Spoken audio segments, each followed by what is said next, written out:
રાજકોટ શહેર ક્રાઇમ બ્રાન્ચને એક ફરિયાદ ગઈકાલના દિવસમાં મળી હતી કે જેની અંદર ફરિયાદી જે છે તેઓના દ્વારા એવું જણાવવામાં આવ્યું કે તેઓની જે ઓફિસ છે તેના સીસીટીવી કેમેરા કોઈએ હેક કરી લીધેલા છે અને એ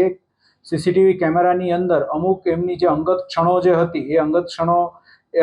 વાયરલ કરી નાખવાનું કહીને અમુક લોકો દ્વારા એમને સતત બ્લેકમેલ કરવામાં આવી રહ્યા છે. તેના આધારે આગળ તપાસ શરૂ કરવામાં આવી, જેની અંદર એક સ્લાઇડ બનાવીને અમુક ઇસમો દ્વારા એ જે અંગત ક્ષણો હતી તેને એનો સ્ક્રીનશોટ લઈને વાયરલ પણ કરવામાં આવેલો હતું, જેના કારણે જે ફરિયાદી હતા તેઓની જે રેપ્યુટેશન હતું એને ખાસું નુકસાન ગયું હતું. અને ત્યારબાદ તેમને સતત જો આ બાબતે કોઈ પણ પોલીસ એજન્સીને કે અન્ય કોઈને જાણ કરવામાં આવશે તો તેઓને જાનથી મારી નાખવાની ધમકી આપી અને પૈસાની ખંડણી પણ એ લોકો દ્વારા ઉઘરાવવાનો એ લોકો ફરિયાદી દ્વારા ફરિયાદ કરવામાં આવી. આ જે ફરિયાદ તેઓના દ્વારા જે કરવામાં આવી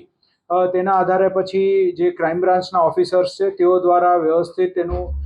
નિવેદન એવું બધું મેળવીને અને કઈ રીતે બનાવ બન્યો હતો, કઈ જગ્યાએ તેઓને પૈસાની માગણી કરવામાં આવી છે તે બધાની સંપૂર્ણ વિગત મેળવી અને ત્યારબાદ પ્રોપર ટ્રેપ ગોઠવવામાં આવી હતી. અને ટ્રેપની અંદર જે વ્યક્તિઓ જે પકડાણા તેઓ દ્વારા એ જણાવવામાં આવ્યું હતું કે એક પર્ટિક્યુલર વ્યક્તિ છે જે આશિષ ડાભી નામનો, તેના કહેવાથી અને તેની સાથે મળીને તે લોકોએ આખો પ્લાન બનાવી એક પર્ટિક્યુલર મિશન એવું એક એ લોકોએ નામ પણ આપ્યું હતું પોતાના આખી આ જે